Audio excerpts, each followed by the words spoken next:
দলিলের আলোকে আবু বকর জাকারিয়া কি সহি আকীদার অনুসারী না তিনি মূর্তি পূজারী? আসসালামু আলাইকুম ওয়া রাহমাতুল্লাহি ওয়া বারাকাতুহু। বিসমিল্লাহির রহমানির রহিম। আলহামদুলিল্লাহি রাব্বিল আলামিন ওয়াসসালাতু ওয়াসসালামু আলা সাইয়্যিদিনা মুহাম্মদ ওয়া আলা আলিহি ওয়া আসহাবিহি আজমাইন। আজকে আমরা গুরুত্বপূর্ণ একটি বিষয় নিয়ে আলোচনা করব ইনশাআল্লাহ, আর তা হচ্ছে শেখ আবু বকর জাকারিয়া সহি আকীদার অনুসারী না তিনি একজন মূর্তি পূজারী। আসুন আমরা শুরুতে শেখ আবু বকর জাকারিয়া সাহেবের রহমান আরশের উপর উঠেছেন এই কিতাব থেকে আল্লাহ তাআলা সিফাত সম্পর্কে আকীদা কি রাখতে হবে এ বিষয়ে তিনি কি লিখেছেন আসুন আমরা একটু পড়ে আসি। যেমনিভাবে আল্লাহ তাআলার সত্তা ও কার্যাবলী সাব্যস্ত করাটি বাস্তব অর্থেই, ঠিক অনুরূপভাবে তার গুণাবলী সাব্যস্ত করাও বাস্তব অর্থেই নিতে হবে। এখানে শেখ আবু বকর জাকারিয়া সাহেব যে বিষয়টি বুঝাতে চাচ্ছেন, আল্লাহ তাআলার অস্তিত্বের ক্ষেত্রে আমরা কেউ তাবিল করি না, আমরা বাস্তবিকভাবেই বলি যে আল্লাহ তাআলা আছেন। ঠিক তেমনি আল্লাহ তাআলার গুণাবলীকেও বাস্তবিক অর্থেই নিতে হবে। যেমন দেখুন, ইয়াদুন বা হাত একটা শব্দ, এই শব্দের যদি আমরা বলি যে দুটি অর্থ করতে পারি। একটা হচ্ছে রূপক অর্থ, যেমন আমরা অনেক সময় বলে থাকি তার হাত কিন্তু অনেক লম্বা। এটা দ্বারা আসলে বাস্তবিক হাত উদ্দেশ্য না, এটা দ্বারা ক্ষমতা উদ্দেশ্য হয়। এটা হচ্ছে হাতের রূপক অর্থ। হাতের বাস্তবিক অর্থ হচ্ছে যেটা আমার আপনার অঙ্গ, এটা হচ্ছে হাতের বাস্তবিক অর্থ। তো শেখ আবু বকর জাকারিয়া সাহেব এখানে স্পষ্ট আকারে বলছেন যে আল্লাহ তাআলার সিফাতের ক্ষেত্রে বাস্তবিক অর্থই নিতে হবে, অর্থাৎ হাতের যে বাস্তবিক অর্থ অঙ্গ এটাই নিতে হবে। এবার আসুন আমরা একটু দেখি আমাদের আকীদার ইমামে আজম আবু হানিফা রাহমাতুল্লাহি আলাইহি এই বিষয়ে কি বলেছেন। ইমাম আবু হানিফা রাহমাতুল্লাহি আলাইহি তার আকীদার প্রসিদ্ধ একটি কিতাব আল ফিকহুল আকবরের মাঝে উল্লেখ করেন, মিম্মা যাকারাহুল্লাহু তাআলা ফিল কুরআন মিন যিকরিল ওয়াজহি ওয়াল ইয়াদি ওয়ান নাফসি ফাহুয়া লাহু সিফাতুন বিলা কাইফিন। কোরআনে আল্লাহ তাআলা চেহারা, হাত, নফস বলে যে সকল শব্দ উল্লেখ করেছেন তা মূলত তার ধরনহীন গুণ। এখান থেকে আমরা বুঝতে পারলাম ইমামে আজম আবু হানিফা রাহমাতুল্লাহি আলাইহি হাত এগুলোকে আল্লাহ তাআলার সিফাত রূপে স্বীকার করেন। এখন প্রশ্ন হচ্ছে তিনি কি এগুলোকে বাস্তবিক অর্থেই ধরেন? দেখুন এই বিষয়ের মধ্যে ইমামে আজম আবু হানিফা রাহমাতুল্লাহি আলাইহি তার আকীদার প্রসিদ্ধ আরেকটি কিতাব আল ফিকহুল আবসাতের মাঝে উল্লেখ করেন, ইয়াদুল্লাহি ফাওকা আইদিহিম লাইসাত কাআইদি খালকিহি ওয়া লাইসাত জারিহাতান ওয়া হুয়া খালিকুল আইদি। কোরআনে এসেছে আল্লাহর হাত তাদের হাতের উপর, তবে তার হাত সৃষ্টির হাতের মতো নয় এবং তার হাত অঙ্গ নয়, এবং তিনি হচ্ছেন হাতের স্রষ্টা। এখান থেকে আমরা যে জিনিসটা বুঝতে পারলাম, ইমামে আজম আবু হানিফা রাহমাতুল্লাহি আলাইহি ইয়াদুন বা হাতকে আল্লাহ তাআলার সিফাত রূপে সাব্যস্ত করেন, সাথে সাথে তিনি হাতের যে বাস্তবিক অর্থ অর্থাৎ অঙ্গ এটাকেও তিনি নাকচ করেন। এখন আমি আবু বকর জাকারিয়া সাহেবকে জিজ্ঞাসা করতে চাই, ইমামে আজম আবু হানিফা রাহমাতুল্লাহি আলাইহির এই বক্তব্য সঠিক কিনা? এবং দেখুন, কেউ যদি আল্লাহ তাআলার সিফাতের বাস্তবিক অর্থ গ্রহণ না করে তাহলে এই মতাদর্শটা কি? এই বিষয়ে আবু বকর জাকারিয়া সাহেব রহমান আরশের উপর উঠেছেন এই কিতাবের মাঝে তিনি লিখেন, পরবর্তী লোকদের কাছে পরিচিত তাফসীর বা নাম ও গুণের অর্থ না করে যেভাবে তা এসেছে সেভাবে ছেড়ে যাওয়া নীতি অবলম্বন করা হলে তার দ্বারা প্রকৃত অর্থকে বাদ দেওয়া হয়, তাই সেটি নিকৃষ্ট বিদআতের অন্তর্ভুক্ত।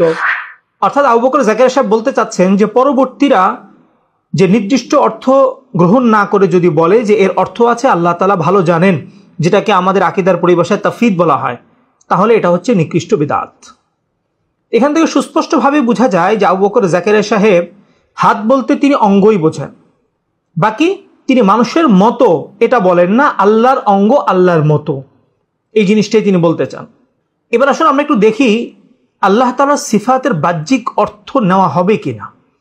এই বিষয়ের মাঝে আহলুস সুন্নাতি ওয়াল জামাআতের প্রসিদ্ধ একজন ইমাম নববী রাহমাতুল্লাহি আলাইহি, যিনি মুসলিম শরীফের প্রসিদ্ধ ব্যাখ্যা গ্রন্থ আল মিনহাজের মাঝে লিখেন, নুমিনু বিহা ওয়ালা নাতাকাল্লামু ফি তা'ওয়িলিহি ওয়ালা না'রিফু মা'নাহু ওয়ালাকিন না'তাকিদু আন্না যাহিরাহু গায়রু মুরাদিন ওয়া আন্না লাহা মা'নান ইয়ালিকু বিল্লাহি তাআলা ওয়া হাযা মাযহাবু জামাহিরিস সালাফ ওয়া তাওয়াইফ মিনাল মুতাকাল্লিমিন। এই জাতীয় হাদিসের উপর আমাদের ঈমান আছে, আমরা এর অর্থ জানি না এবং কোনরূপ তাবিলও করব না, তবে আমরা এই বিশ্বাস রাখব যে বাহ্যিক অর্থ উদ্দেশ্য নয়, বরং আল্লাহ তাআলার শান অনুযায়ী শব্দগুলোর অর্থ রয়েছে। অধিকাংশ সালাফ ও মুতাকাল্লিমিনদের কতক জামাতের মাযহাব এটাই। এখানে লক্ষ্য করুন, ইমাম আবু হানিফা রহমতুল্লাহি আলাইহি হাতকে সিফাত রূপে সাব্যস্ত করেছেন, বাহ্যিক অর্থকে নাকচ করেছেন। ইমাম নববী রহমতুল্লাহি আলাইহি স্পষ্ট আকারে বলেছেন বাহ্যিক অর্থ গ্রহণ করা যাবে না, এবং এটাই হচ্ছে সালাফদের মাযহাব। আবু বকর জাকারিয়া সাহেবের কথা হলো বাহ্যিক অর্থ নিতে হবে, বাহ্যিক অর্থ যদি কেউ না নেয় তাহলে সেটা হবে নিকৃষ্ট বিদআত। অর্থাৎ আবু বকর জাকারিয়া সাহেব আল্লাহ তাআলাকে বাহ্যিক অর্থের উপর নির্ভর করে বলতে চান যে আল্লাহ তাআলা বিভিন্ন অঙ্গ প্রত্যঙ্গ দ্বারা গঠিত একটা সত্তা, বাকি তার অঙ্গ প্রত্যঙ্গের ধরন তিনি জানেন, আমরা জানি না। নাউযুবিল্লাহি মিন যালিক। কোনো ব্যক্তি যদি বিশ্বাস করে যে আল্লাহ তাআলা বিভিন্ন অঙ্গ প্রত্যঙ্গ দ্বারা গঠিত, এই ব্যক্তি সম্পর্কে ইমামদের বক্তব্য কি আসুন আপনাদেরকে একটু দেখাই।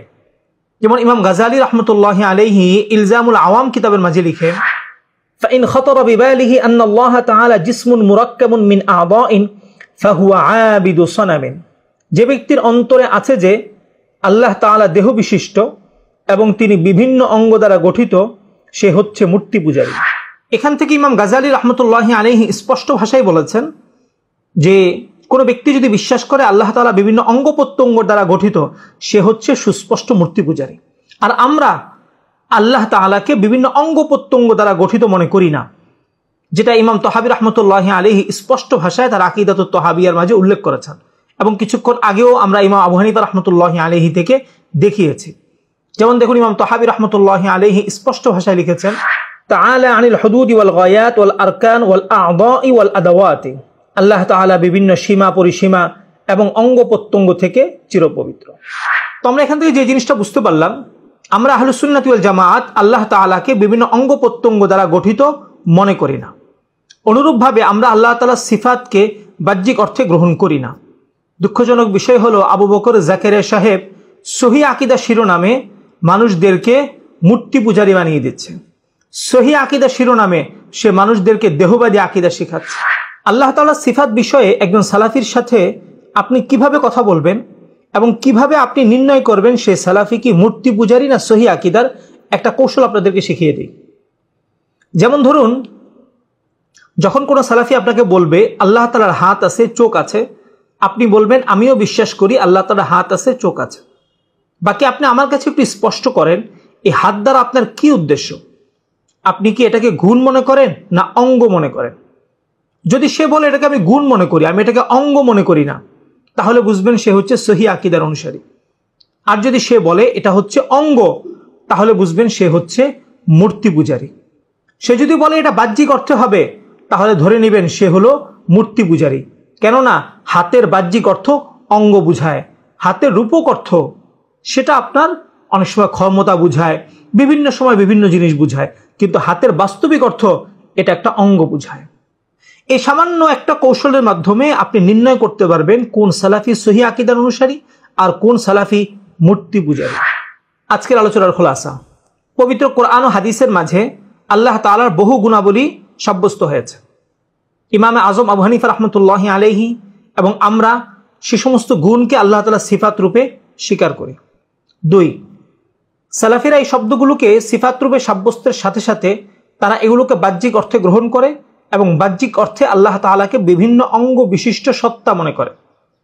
কিন্তু আহলুস সুন্নাত ওয়াল জামাত আল্লাহ তাআলাকে অঙ্গ বিশিষ্ট সত্তা মনে করেন না এবং হাতকে তারা অঙ্গ মনে করেন না, এটাকে আল্লাহ তাআলার গুণ মনে করেন। সুতরাং সালাফিরা বা আবু বকর জাকারিয়া সাহেব সহ এই ঘোমটাওয়ালা আরো যে সমস্ত শায়েখরা আছেন, এরা সহিহ শিরোনামে আপনাকে মূর্তি পূজারী বানাচ্ছে, এরা সহিহ শিরোনামে আপনাকে দেহবাদী আকীদা গিলাচ্ছে, এরা সহিহ শিরোনামে আপনাকে ইহুদিদের আকীদা গিলাচ্ছে। এই জন্যই দেখবেন আবু বকর জাকারিয়া সাহেব বলেন আশআরী মাতুরিদিরা জাহান্নামে যাবে। কেন জানেন? তারা মূর্তি পূজারী ছিল না। আবু বকর জাকারিয়া সাহেবের বক্তব্য অনুযায়ী মূর্তি পূজারীরাই হলো জান্নাতি। নাউযুবিল্লাহি মিন যালিক। যে ব্যক্তি আবু বকর জাকারিয়া সাহেবের মতো বিশ্বাস করবে আল্লাহ তাআলা বিভিন্ন অঙ্গ দ্বারা গঠিত, সেই পরকালে জান্নাতে চলে যাবে। এবং এটাই নাকি বলে সালাফদের আকীদা।